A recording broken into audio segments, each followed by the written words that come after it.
Okay, folks, it's about 2 minutes after. We waited a couple minutes because we actually have a really big group of signups for today's workshop. I'd like to welcome you all to our workshop, our SoTL workshop. I'm Kim Buch. I'm a faculty fellow in the CTL. I do a lot of stuff around SoTL. I support SoTL projects, and I do consultations for faculty who are at different stages in the SoTL process. I'm also a professor in the Department of Psychology. Most of the research that I've been doing myself in the last decade or so would really be classified best as SoTL research. So I hope I have some expertise to share with you. If time permits, I've already seen some of the attendees here, and I know we have some faculty members who are part of this workshop today who know at least as much as I do about SoTL. And so I'm going to encourage all of you guys to chime in. There's a lot of expertise. I can see that here. Several folks that have already signed on have already received SoTL funding from our SoTL projects fund, and a lot of people are doing some really good work. Welcome all of you, regardless of where you're at in the SoTL process. I'm supported today by Jessica Capote. She is one of my colleagues in the Center for Teaching and Learning, and she is the one that's making all the magic happen. But behind the scenes, I'm finally getting used to Zoom. I've been teaching my classes on Zoom all semester. I am surprised at how well it's going.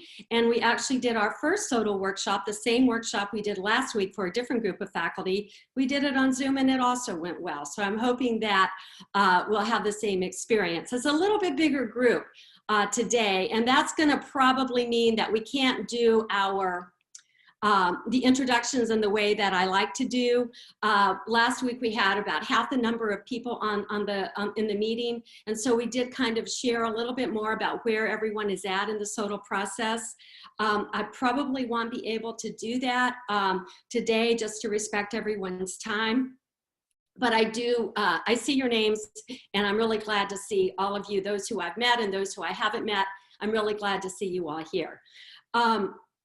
So where are you at in the SoTL process? It is a rhetorical question in a way, but in a way it's not, because this workshop is really focused on people that are down here in the last of these bullets. Mostly people sign up for this particular workshop because they're ready to go and they want to make sure that they're writing a strong proposal. And so this is, you know, kind of a nuts and bolts workshop.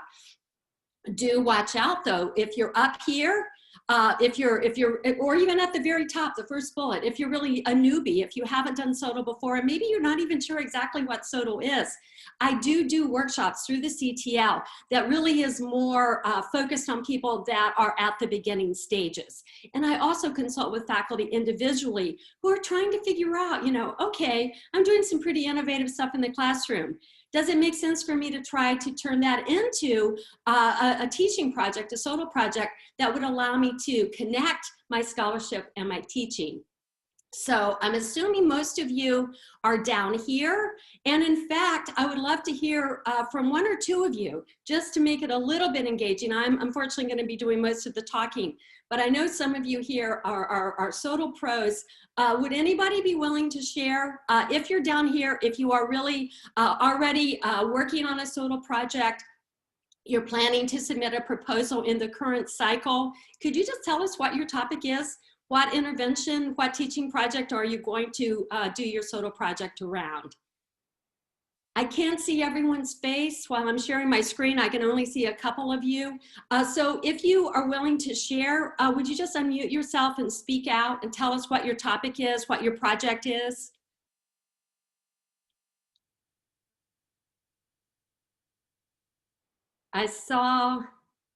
I know there's some of you that are probably doing this. I saw Tanya's here, I saw Athelia's here. I know you guys are active SoTL researchers. Would one of you tell us kind of what you're thinking of for your SoTL project this time?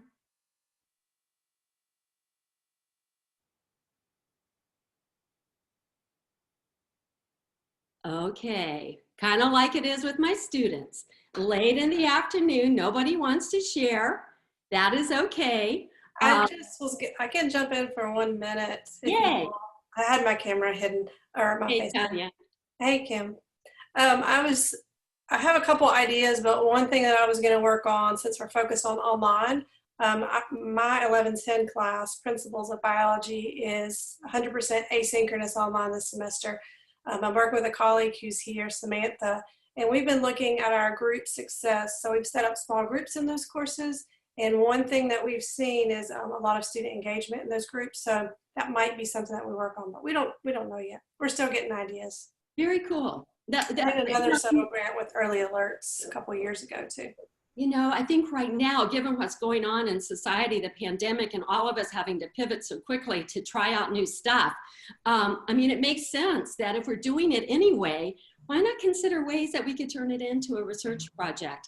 Not only because it helps us in terms of, you know, supporting our scholarly activities as a faculty member, but it's also very smart to collect data to see how well is this working. Because obviously some things that we try out, especially when we're trying them out under pressure like the pandemic, sometimes they work and other times they don't. And we really need to know what's working well, what needs to be tweaked. So I think that's a great idea, Tanya. And are these big sections?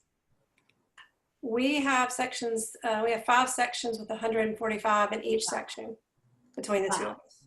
And especially when you're touching so many students, you really need data to see, you know, because sometimes our anecdotal experiences, our observations as a teacher, sometimes we think something is working or not working, and sometimes we're wrong. And until we collect data and look at the impact that it's having on whatever outcomes we're you know, hoping to impact, that's when we know.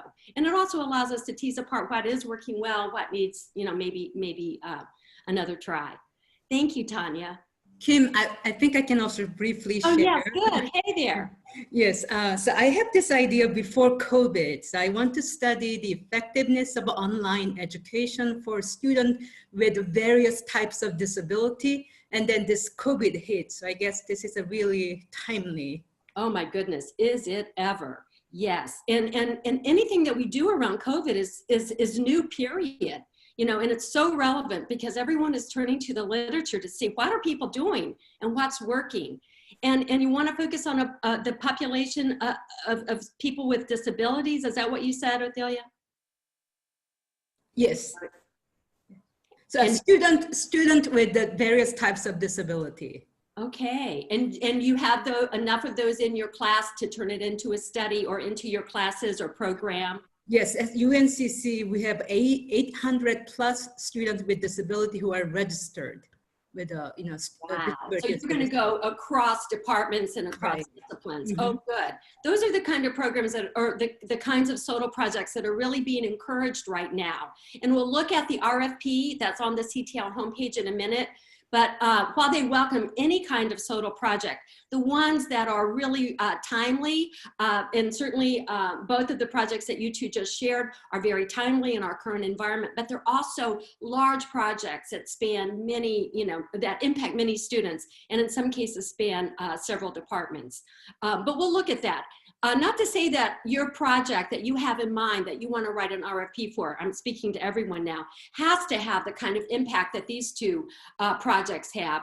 But still, those are, we'll talk about kind of what the university priorities are. I'm not going to try to change your mind about what you should do, but if you can make yours align with one of those priority topics, then that would probably strengthen your proposal.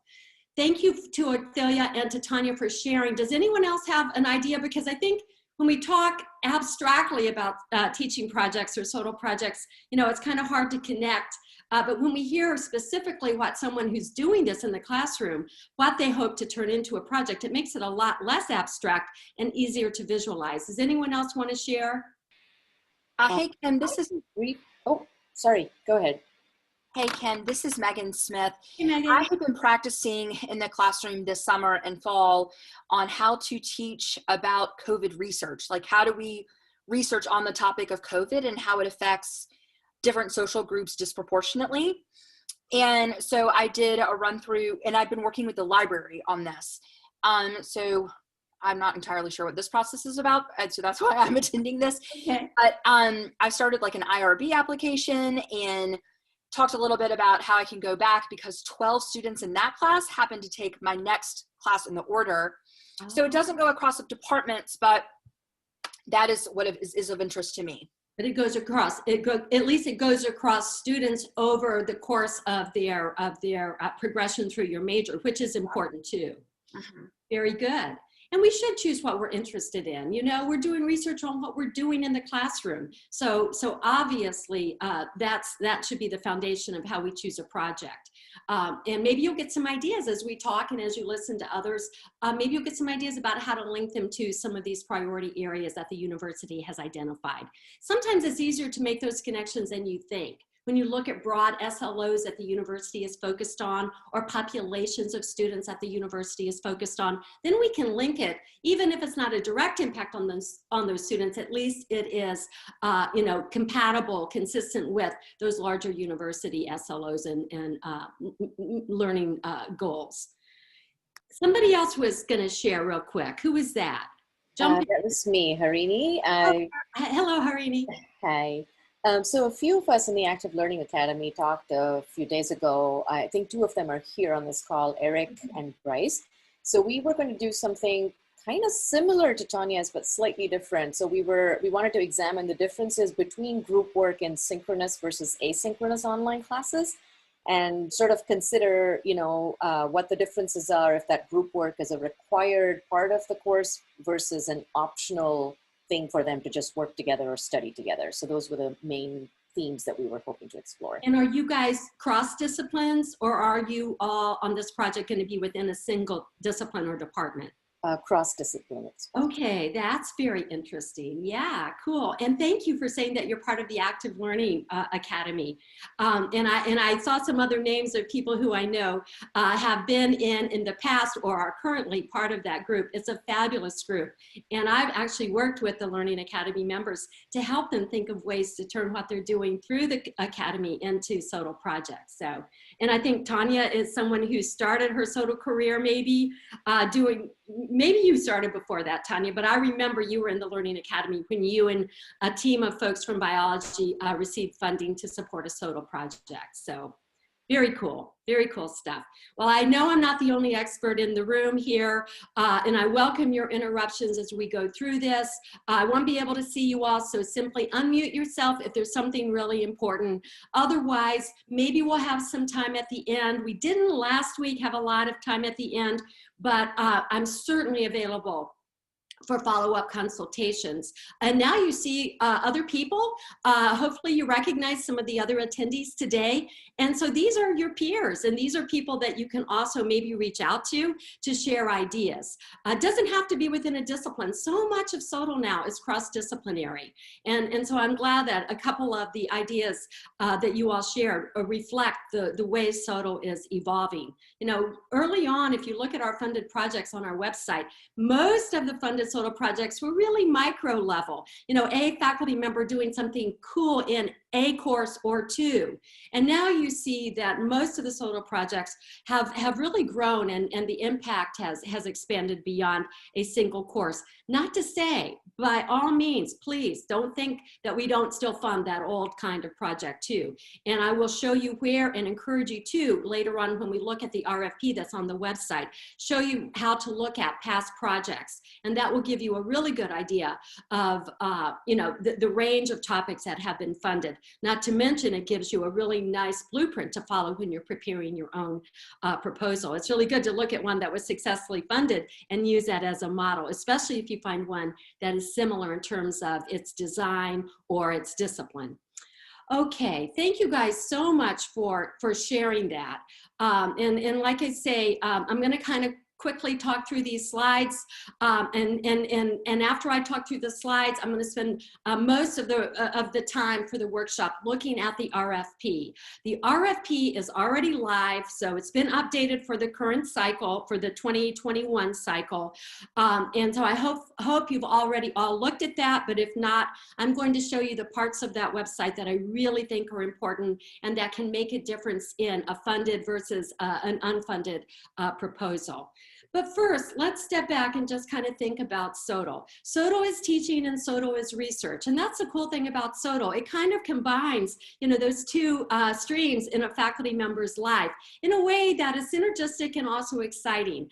But I think it's not smart to think about SoTL as just teaching or SoTL as just research. And so I try to show you how it's really a cool combination of both as we look through these steps in the SoTL process. So the first thing, just like our disciplinary research, usually when we start a disciplinary research project, it's to address a problem, to answer a question, to see if there is a solution for a problem or a challenge. The same thing happens with SoTL. And I, pardon the awkward language, but because I have all these parentheses, it used to be a faculty member. That's usually where it started. But now it's usually a group of faculty members. And maybe they're not all PIs on your project, but you're doing this in the context of your department. And so you're probably consulting with other faculty, with your chair, with other people that are maybe dealing with or impacted by the same problem or the same opportunity, the same challenge that you are. So that's why I have these parentheses. One of us or some of us recognizes a problem or an opportunity. And then I have another parentheses, which I'll also apologize for. We used to say teaching, and in fact, SoTL, if you read the SoTL literature, it does say a teaching project. And that's still the terminology that we still talk about teaching projects. That's what it's called in the literature. But that is also too narrow because SoTL has gotten so broad. So many SoTL projects span courses, span student populations, span curricula, or even span a whole university. And so it can be really narrow within a course or really broad across an entire institution.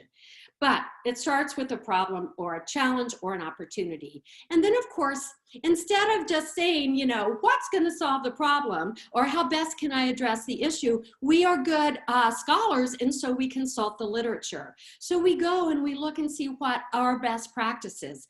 When other people have had a similar problem or faced a similar challenge, what have they done? And of course, I know that I'm singing to the choir here because a lot of you guys are scholars of not just in your discipline, but higher education scholars. And you know the teaching and learning literature. That's what the Active Learning Academy is all about. But what it says here is that we put our project in the context of what other people are doing. And we demonstrate that we didn't just pull our idea out of the hat or the technology, the teaching tool or technology or strategy or pedagogy that we're going to use, but rather we consulted the literature and it is well grounded in that literature. So that's, of course, going to lead to our lit review in a minute. The third step, though, is when after we have chosen the best practice that we're going to implement in order to address the problem that we identified in number one, then of course we simply implement it. We roll it out, we introduce it to our students, we build it into the curricula, we change our Canvas course, we do whatever it is we're doing. And that's kind of the fun stuff. That's the teaching part. But that leads to step 4, which is kind of the research part, which for me is also fun. But this is where besides just rolling it out and implementing it, we have to make sure that we have rolled it out in a way that will allow us to assess its impact in terms of the goals. And the goals usually go back up to step 1, because obviously the goals of the project are to address the problem or to meet the challenge. So I hope you're seeing the connections across all of these steps. They're not finite steps by any means. And of course, we're all disciplinary researchers, so we know how to conduct research. And so it's really not different than if we were doing something as a biologist or as a psychologist. But a lot of times we don't think of our teaching in that way. So it's the same thing, but it's kind of a mind shift too. So we're going to assess its impact. That's what research is. And then the final stage in research, but also in SoTL, is we share what we learned. We share it internally with our colleagues. That's what the university is funding us for, to come up with cool new ideas that others can use. But we also, because we're scholars, we also want to give back what we learned and make it part of the teaching and learning knowledge base. And this is where we publish or present or share our findings through disciplinary or teaching and learning conferences. And again, this can be the fun stuff. So that is an overview. I have a few slides that break these down, but I'm not going to spend a lot of time on this. We already did this really in introductions, because I think when all of you shared your ideas, it kind of gave you a feel for what this might look like.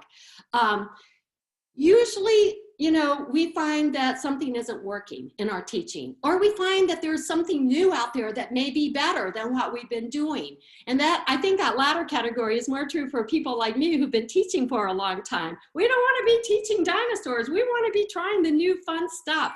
And so, or sometimes we see that our students are struggling with what we have been doing, and it's time to try something different. Technology drives a lot of changes. We all know about that. And then, of course, this last bullet I just added because sometimes we are really not looking to embrace something new, and sometimes what we were doing was working just fine, but now our circumstances have changed and we're forced to try something new. And we want to know if how we're addressing it is going to really work. The next step, and again, I'm going to go quickly through these, knowing that we're going to look at these in the context of the RFP as parts of the proposal narrative in a moment. So this is where we basically do the lit review. We look to see what other people have done, what best practices are out there. And obviously this could come from many sources. It could come from our own experience. Maybe we tried something and we know it worked better than what we used to do. Or maybe we consult the literature. Our colleagues have been doing this. The CTL staff, lots of obvious expertise there. We've attended, conferences and heard presentations. All of these can be where our ideas come from. And I really like the 4 of you that already shared. You can see that ideas can come from really just our lived experiences as teachers and as scholars and as members of this crazy changing higher education landscape right now. I even hesitate to offer this last bullet because, my gosh, as soon as you build something, create a list of current best practices, it gets dated, right? But these are the things that we see the most now. This is what is impacting higher education practices the most now. Certainly new technologies. I mean, look at Zoom. I'd never heard of it last year, guys. And now I can't imagine, getting through the semester without it. The whole idea of making classrooms more inclusive. We've been doing workshops on diversity for a long time. There's certainly a societal emphasis that kind of reminds us that we should be looking at what we're doing to make our classrooms more inclusive. So maybe that's the emphasis. Active learning, we already talked about that. We have members of the Active Learning Academy here. There's so many cool active learning pedagogies out there. Some are technology enabled, but many are not. This is what we are, most of us are doing. But hey guys, if what it is you want to do with your teaching practice, if what you have in mind isn't on this list, that doesn't mean anything. These are just examples. I tried to make it as broad as I could, but I know that there's so many cool things that I don't even know exist because I can't keep up with the changing literature. Those are some good examples of what we often see in the proposals that we receive at the committee. Okay, once we have chosen our best practice, or as I said, the terminology in the SoTL literature is usually teaching project. Once we have it, now we have to decide how are we going to roll it out? How are we going to implement it? And of course, there are many methodological considerations. If you're just working alone and trying something new in your classroom, that can be a fairly informal rollout. Oh, I had this idea, or oh, my colleague told me about what's working for them, and I just want to try it next week. And you drop it into your class and you kind of see how it goes. That's great, but here we want to make that much more formal, and we want to encourage you to think about all the methodological considerations that you have to take into account, knowing that the next step is then to measure this, to try to demonstrate the impact. So these are some of the things that you need to be thinking about, and this is going to be reflected in the methodology section of your proposal. Who's going to be involved? How many people? Are we going to offer this new strategy to everyone, or are we going to hold some back and use them as a comparison group, a control group? What is the rollout strategy going to be? What resources are we going to need? What is our time frame? So these are the methodological considerations, just a small number of them that obviously you and your colleagues are are going to be taking into account. What I would stress here is that it's really important that we think about assessment before we implement. And sometimes data are going to be there, like especially if they're, some of the data that we're going to use for our outcome measures may already be collected through our Canvas page or through institutional research. So it isn't always a lost cause if you roll something out before you have put into place assessment, but it is very advantageous to you to think about assessment in advance. We'll talk about that in a minute too. And this of course is related to how are we going to define success? Once we have done it, how will we know if it's working? And this is leading obviously to our next stage, which is the research portion of the SoTL process. So what I would encourage you to do, obviously you're all researchers. I'm not going to tell you how to do research here, although we can consult about this later because there's many decisions. SoTL research is as broad as your disciplinary research. It could be qualitative, it could be quantitative, it could be a longitudinal study, it could be a rigorously controlled study, or it could be really survey based or observational based. But these are the kinds of questions that you have to really think through carefully because this is your research design. I would stress here operationalizing your measures. A lot of times we talk about, oh, we really want to impact student engagement. That's a great variable. That's something that really matters, but how are you going to measure it? There's 100 ways to measure engagement, and you have to be very specific about exactly how you're going to measure it. The same is true if you're looking at student learning or student motivation. There's many, many ways to measure that stuff, but you have to be very specific. You have to make a decision. How are we going to know it when it happens? And then the rest, is what is actually collecting of the data. So we collect the data. Once we decide what it is we're going to measure, we collect the data, and we can again use methods. We can use some combination of surveys, just looking at student learning outcomes that the department or the unit is already collecting, or you're already collecting. Student grades. So it's really unlimited here what you can do, but you want to think about it in advance. And usually these are driven by your goals from step number 1. What is the problem? Are students not engaged, or are students not succeeding? Or, that of course you want to see alignment between step 1, your problem that you're addressing, and step 4, how you're assessing whether or not your teaching project is impacting those same goals and objectives. Finally, we disseminate, we share. I'll show you the website in a minute, but the CTL website on the SoTL link has a lot of really good resources here for you. There are many SoTL conferences out there, both within our disciplines and cross-disciplinary teaching and learning workshops. Same with journals. There's so many ways that we can get this out there into the teaching and learning knowledge base, but there's also expectations for us to share, especially if we have very good success, very good results, to share that with others so that, we can get more bang from our buck from good teaching innovation. Okay, I talked fast. I was going over the steps. I know you're all at different places in the process, and I know that, this isn't a good primer on how to do research. I didn't intend it to be. Really, what I wanted to do was to show you how cool these steps are and how they how cool it is. And I didn't make this RFP, so I can't take credit for it, but I really love the way the 5 parts in the project narrative that you have to prepare for your proposal, how they align perfectly with the 5 steps in the SoTL process. So we're going to click in just a minute. We're going to go to the RFP, but you're going to see that your proposal is going to have to consist of these 5 primary parts. The first part is called specific aims. And this is exactly the same thing as step number 1 in the SoTL process that we just went over. This is where you talk about the problem or the opportunity or challenge that brought you to this project in the first place. This is a very important part. You also contextualize it in your own department, in the goals of your unit. So this is really all about, okay, what can we do better? And you're going to talk about that very specifically in terms of aims and objectives. And then the second part is your lit review. We always have a lit review in scholarship. And so the lit review section of the narrative in the proposal aligns perfectly with step 2 that we just went over in the SoTL process. Likewise, step 3 in the SoTL process, where we actually introduce our teaching project to our students, that's our methodology. That's the method section of our proposal. And then step 4 is where we evaluate. Well, now that we rolled it out, now that we're doing it with our students, how is it working?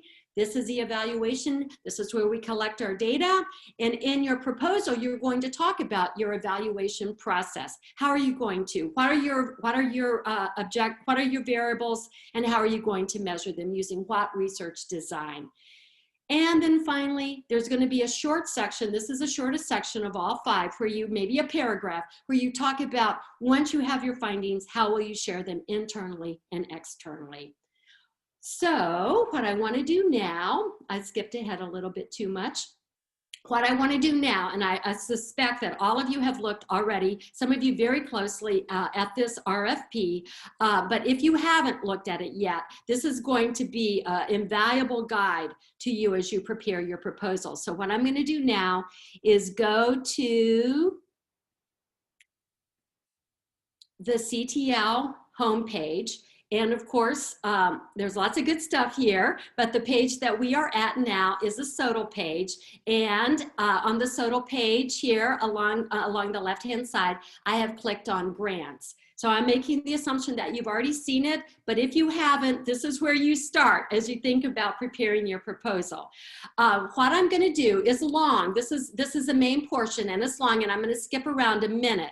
But I'm going to come back to some things. But what I want to show you now, guys, and the reason that I spend so much time going over the SoTL process is to help you start thinking about the SoTL process in the context of your own project, your own teaching challenges, and then to show you how really it aligns perfectly with the project narrative. So what you're going to be turning into the grants committee is a 2,500 word maximum, very short, it has to be concise, but most of those 2,500 words are going to be these 5 parts. And these 5 parts coincide, as I said, exactly to the process, the stages in the SoTL process that we just went over. So you have specific aims. This is where you talk about, you know, why you're doing this, what needs to be addressed, what is the problem, the challenge, and so forth. Then you have the lit review. And this is step 2 that we already talked about. Then you have your method section, which is step 3, which we just talked about. Step 4 is evaluation. That's a research component. And step 5, part 5 is step 5 in the research, SoTL research process that we just talked about, knowledge dissemination. The vast majority, folks, of your proposal should be A, B, C, and D. Your 2,500 words are going to go mostly to these parts because this is the meat of your proposal. I recommend that knowledge dissemination is about a paragraph, and you simply state who you're going to share your findings with, both internally and externally. Name a specific journal where you hope to publish this, where you think, you know, maybe it's a disciplinary journal. Like we have the teaching of psychology in my field. You probably have something similar to that in yours. That's where you want to look. Okay, now these parts F, G, and H on your 2,500 word project narrative are included, but they should be very short. Some of you said that you've already started seeking human subjects approval. That's awesome. And if you know you're going to do this project regardless of funding, regardless of whether your project gets funded or not, then by all means, go ahead and do this. You can get it out of the way. But guys, you do not have to have started the human subjects approval process, the IRB process, prior to seeking funding. What you would do for part F in your proposal is simply one line that says, I have already received or I plan to seek IRB approval once the project is funded. One sentence stating one of the other of those two. The next one is the same, one sentence. I am seeking external funding from blah, blah, blah, or we are not. The SoTL funds is the only, you know, source of funding that we're seeking. One line. H can be a little bit longer. H is, but it doesn't have to take up too many of your words. A lot of times I notice faculty now are making a graphic that kind of summarizes, you know, a timeline, and the rough, and mostly the timeline is just, you know, what are they going to do? It's kind of like a graphical timeline display of their method section. of their method section and the assessment section. So you can do this however you want, but I wouldn't eat up a whole lot of my 2,500 words here, because you've already said it in your method section and in your research section, assessment section above. But this is just a visual display, basically helping the committee evaluate and make sure that you're not going to need 2, 3, 4 years before you are able to determine the impact of the project. Okay, the next thing that I'm going to do, I'm going to skip around. I want to show you the rubric, and I want to show you how the rubric also makes sure that you are addressing the right stuff. And the right stuff is the 5 parts that I just went over, the 5 steps in the SoTL process and the 5 big parts of the proposal narrative. Now, I'm going to come back to the red. The red is very important, but for now, I just want to show you how we see these same 5 things again. This is where you're getting almost all your points, guys. Aims and purposes is the most important part of the narrative. If you look at it in terms of the points that you're going to use, that you have a chance to receive. So I guess you know, I should have said, but I assume you know that all the committee members, they're your elected peers. It's an elected committee of faculty members, and each of them will evaluate all of the proposals using this rubric. So the rubric is like your Bible right now, right? In making sure that you are addressing everything according to their expectations. You want to get 3s on all of these because we see so many really good projects. And so I would say you want to spend maybe the most time on the aims section, that's part A in the narrative, because you actually can receive 6 points on this section. Because they broke it out into two categories. See, and then you get your 3 more points from lit review, 3 more points from methods, 3 more points from evaluation, 3 more points from knowledge dissemination, and same with timeline. Although timeline is just a reiteration of what you've already done above in sections, method section and evaluation section, and then your budget narrative, which I'm going to look at with you now. We're going to look at budget right now, but before that, I need to tell you about this. Guys, this is in red because in the past, the committee did have to, before we had this on the rubric, we would actually have proposals that were very highly scored because all that they did down here was outstanding, but it wasn't SoTL research. What the proposers were asking money for was money to implement a teaching project. So they were asking for money to buy technology that would enable them to implement their teaching project, or they were asking for money to fund a graduate student that would develop content for the teaching project, or even asking for a stipend for you to develop it. SoTL funds are not intended to go to the development stages of this. Rather, SoTL is research. So you are supposed to ask for, even though you're developing a teaching project, the funding that you should ask for is asking for money to assess its impact. So this is why we have the yes, no up here, because we want to make sure that you're not asking for money to support, you know, the implementation of, but rather just the assessment and evaluation of the teaching instructional approach or the curricular innovation. Are there any questions on this? We don't see many of these now, but we used to in the early phases of this grant, we actually saw quite a few of these. And it was you know, so disappointing. And it was really because if you've been here a long time, you know that we used to have, before we had a SoTL grant, the university funded a grant program called Curriculum and Instruction. And before the SoTL grant, you could actually get money through that grants program to support the implementation of a cool teaching idea or technology. But now, once it has evolved into the SoTL grants, it does not support the implementation, rather only the assessment of. I can't stress that enough. Any questions before we move on? So Kim, hello, my name is George. I'm with the Department of Public Health Sciences. Hi there. Just a quick question, just to confirm, I was also typing at the same time. So those monies can be used for things like surveys or focus groups if you want to? Yes, I'm going to go over that in a minute. That's a great question. Obviously, that's research, right? Anything that is research, even a graduate student to collect the data You know, you can have a graduate student, most people do, but you can't say that the grad student is going to be involved in the implementation of the teaching project. Rather, the grad student is to be involved in the data collection, the focus groups, or the surveys, as you said, George. Yes. Okay, thank you. Yes, very good. So I'm going to leave any other questions. I'm going to leave this, but make sure, you know, you see that you can get 3 points here. You can get 3 points here. Those are the parts, you know, that really, you really want to focus on. But of course, first, in order to even get evaluated, it has to be deemed as a yes here, because if not, the proposal will be disqualified and you will be very disappointed. And we, like I say, we're now to the point, we've added these red words onto the rubric, and we're seeing fewer and fewer of those. But we did a few years ago have a few disappointed people who put in very, very good proposals. It just didn't meet, you know, the goals of the SoTL project, the SoTL grants project. Okay, I am going to now go talking about budget. So I'm sorry, I'm kind of jumping around. You'll get used to this. This is a page that you'll use the most, but I'm trying to show you the things that in the past, I think have caused problems for the most unsuccessful proposals, and I want to make sure you don't go down that path.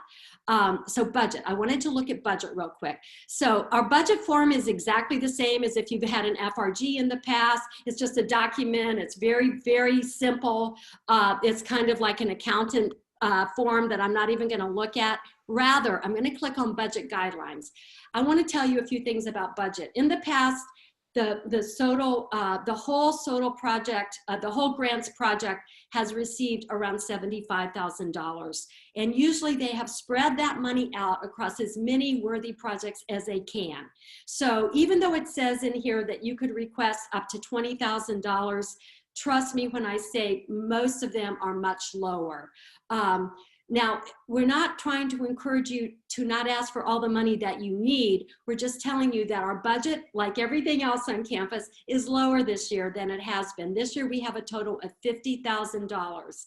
And in the past, that's usually, if you look, and you can click on previously funded grants, I'll show you that page in a minute if you haven't already looked at it. Usually we fund between, the last 3 years, we funded between 9 and 12 proposals. And I suspect that the committee, if we have that many really strong proposals, they will still try to fund that many again, even though it will be with a smaller pot. So the way the committee works, and I really like this, because sometimes, you know, you're trying not to ask for too much money because you're thinking in the back of your head, oh, I really need more, but I'm not going to ask for it because if I don't ask for too much, then my proposal will have a better chance of getting funded. And we play these games. Really, the cool thing about this project is, this proposal is that the committee will come back to you and say, we love your project. We don't have enough money to fund everything that you ask for, but we would love for you to accept, you know, a certain amount. Usually what the committee never questions, though, is your stipend. So let's talk about your stipend. The maximum amount for a stipend this year is $38.50. So that's $3,850. It isn't much, but this comes in the form of summer funding for you. You would get that money in the summer, so it would be your summer stipend. I recommend that all of you request this because this is extra work for you. This is more than teaching. You know, you're doing, this is teaching and research. So this is going to take a lot of extra work on your part. You deserve that money. If you have multiple co-PIs, you should request a stipend for everyone who's going to be working on this all summer. Sometimes we have people on our who are also PIs who are not eligible. You are not eligible to receive this if you're teaching a lot in the summer, or if you're a 12-month employee, or if you're a graduate student.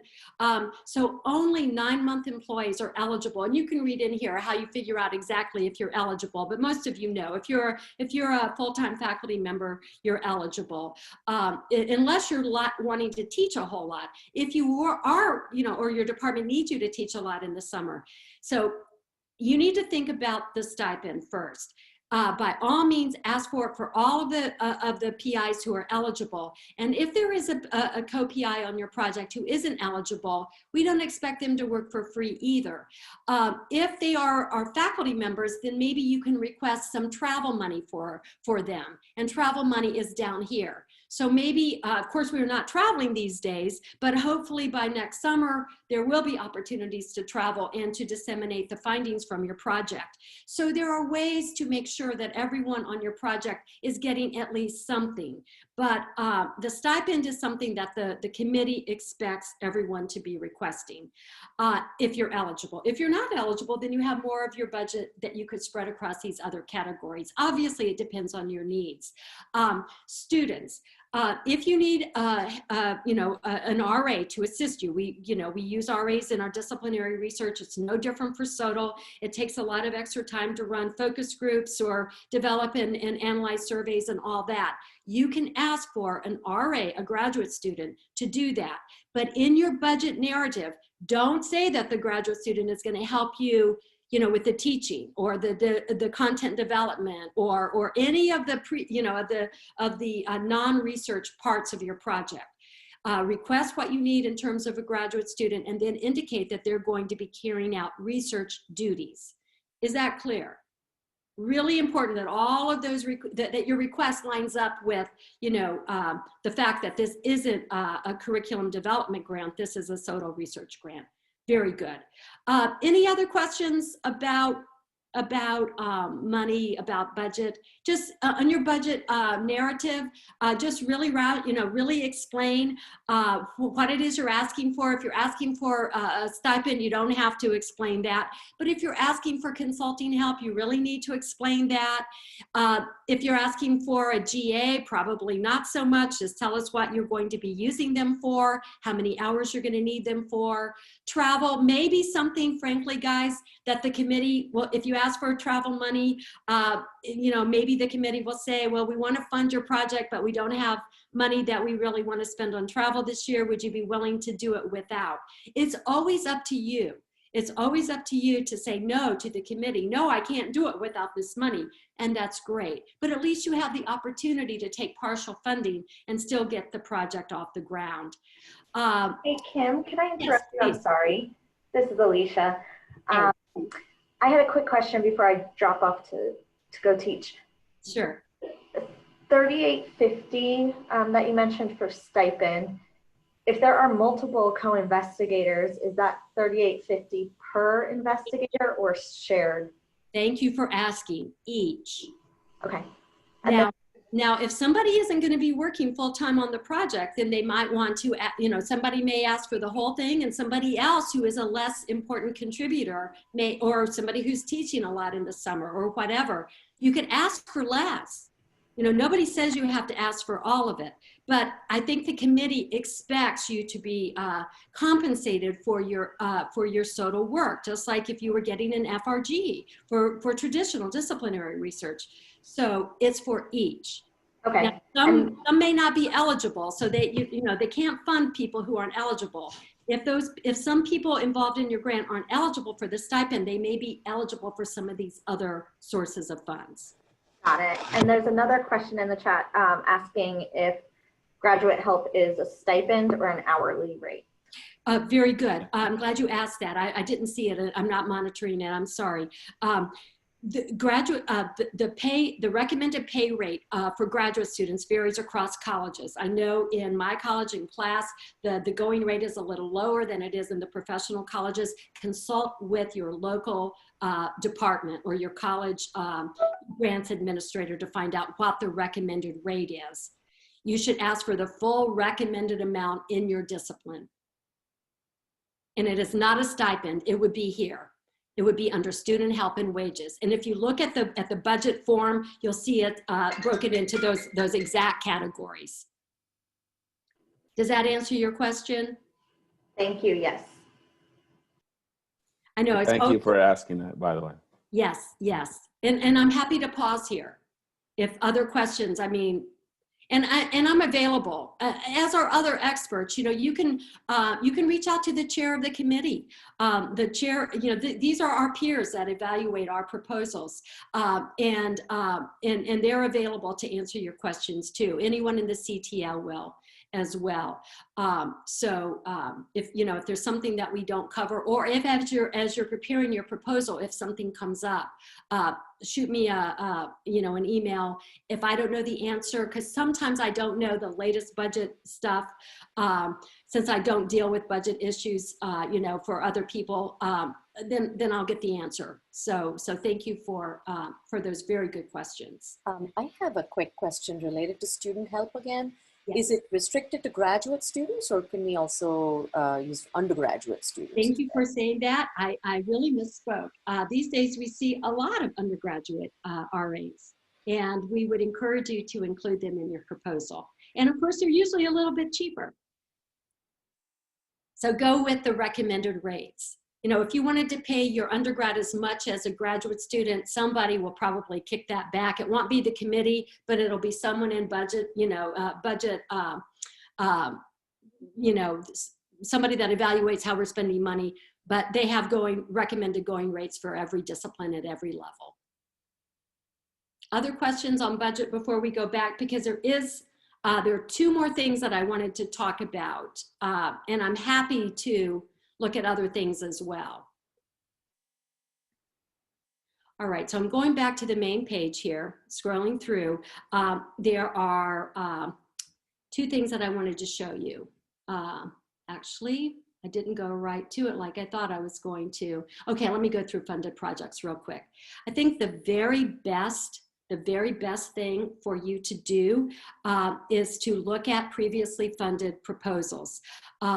And what we have posted here are the entire proposal packages. So it even includes the budget, it includes the dean's and chair's letters of support. So you have a full package, and the only ones that are posted are the ones that have been funded. So what I would encourage you to do is to look through the last 3 years or so and find ones that are similar to your, you know, what it is you're trying to do in terms of aims and goals, in terms of methodology, maybe even based on discipline, and you find something that you can almost use as a model for your own. I think that's very useful. I know I always do that when I'm writing a paper or a proposal. I find, you know, a good model that really helps me make sure I'm doing something according to expectations. Guys, don't look at these older ones. If you click on these older ones, and one of them, you know, I was funded several, maybe at the very beginning. In the beginning, some of the funded proposals were the kind that I talked about before. They weren't research projects, they were curriculum development, instructional development proposals. And because we were in transition, some were actually funded, even though it wasn't in the spirit of what the SoTL project was, grants project was trying to accomplish. So don't go way back and look at them, because some of them will actually give you a mistaken impression about what is fundable. Look at you know, these last few years, and you'll see that there's a vast range of really cool projects in all different disciplines that'll give you, you know, an idea about the breadth of SoTL, but also give you some real nuts and bolts ideas about how to construct a really nice type proposal. The last thing that I wanted to show you was this. So, and we touched on this a little bit in the introduction when you guys were sharing some of your ideas. These are, every year, the grants, the university, I guess it's not the committee, it's the higher ups in the university, they identify some areas of focus that they think would be the most valuable to support the instructional mission of the university. And it's no surprise, the ones that they came up with this time have to do with, you know, the context that we're all in, and that is trying to teach remotely. So there is going to be a preference given. We don't know exactly what that looks like, but they're encouraging proposals that will be related to online and hybrid learning. That, of course, doesn't surprise any of us, but the good news is we're all doing this in our lives, in our teaching lives, so it makes sense that this is something that might also be in line with what we were thinking of proposing anyway. Another one that we talked about before, and this isn't new this year, there has been a movement, as I said, towards more, outside of a single class focus. So bigger projects involving bigger research teams that may extend beyond a single course or curriculum, and that may involve more students who would be impacted. But guys, it doesn't mean that all of your other ideas and all of your other teaching innovations aren't worthy of funding. So please do not feel like this is a finite list, or that your project isn't going to receive a fair review if it doesn't correspond with any of these new areas of focus. So go with what it is you're doing, and have faith that the committee will see it as worthy of funding. One way that you can link whatever your project is to these areas is in the aims section of your proposal. If you present your aims and purpose in part A of your narrative, if you do it in the context of what the university is struggling with and what the larger educational challenges are, then even a project that is limited to your little class and what you're doing, you can tie it to those higher level challenges facing the university, and even tie it to some of these in a more particular way. But don't feel that you have to try. Okay, I have one closing slide, which I will go back to now if I can. And this is kind of a summary, and when I came up with this list, I was mostly thinking about proposals that I have seen that weren't funded in the past. And so I just want to go over some things, kind of some bumps in the road that I want to make sure you all avoid.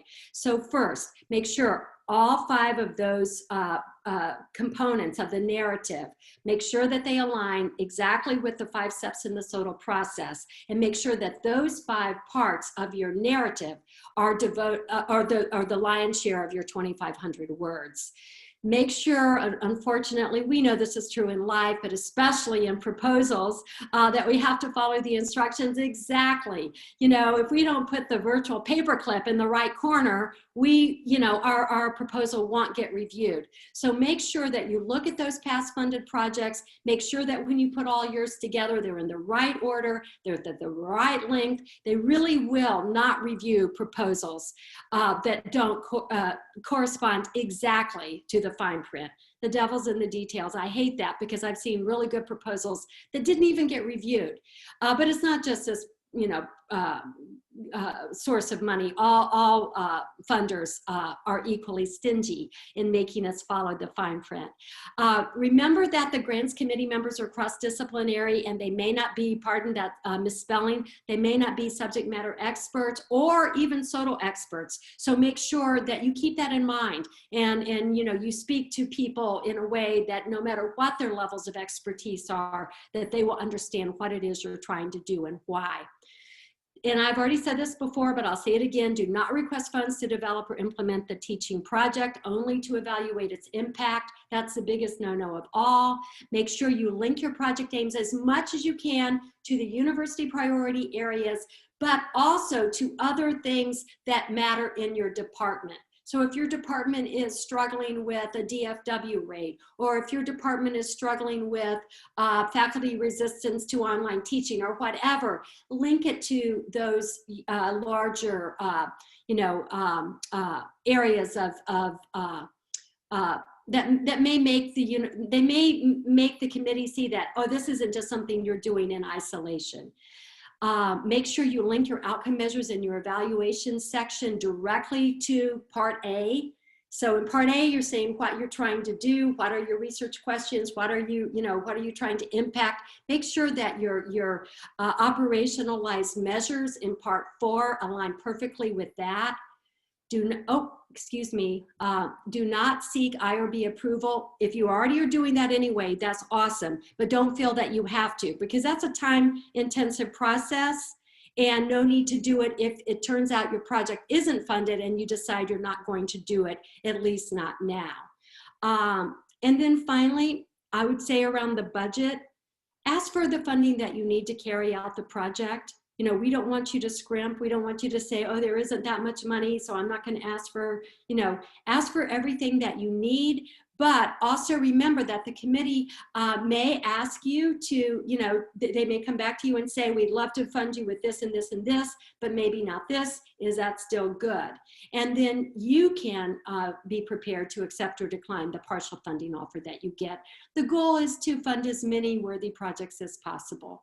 And so for you to keep that in mind, it says somewhere in there, we didn't see it when we scrolled through, but it says in there that you can ask for like $20,000 or $25,000. And I don't think that's a good idea. The average is much closer to 5,000. So that's what I would say. And finally, on resources, that RFP that we just looked at is very good. It doesn't just tell you how to write a good proposal. It even tells you how to do SoTL research. It goes through all 5 of those steps that I just went over. The past funded research, the past funded proposals, only the last 3 or so years. There are some podcasts that I've done some, and other people who have expertise in SoTL have done podcasts that are available on our website, or request a consultation with me if you think that would be useful.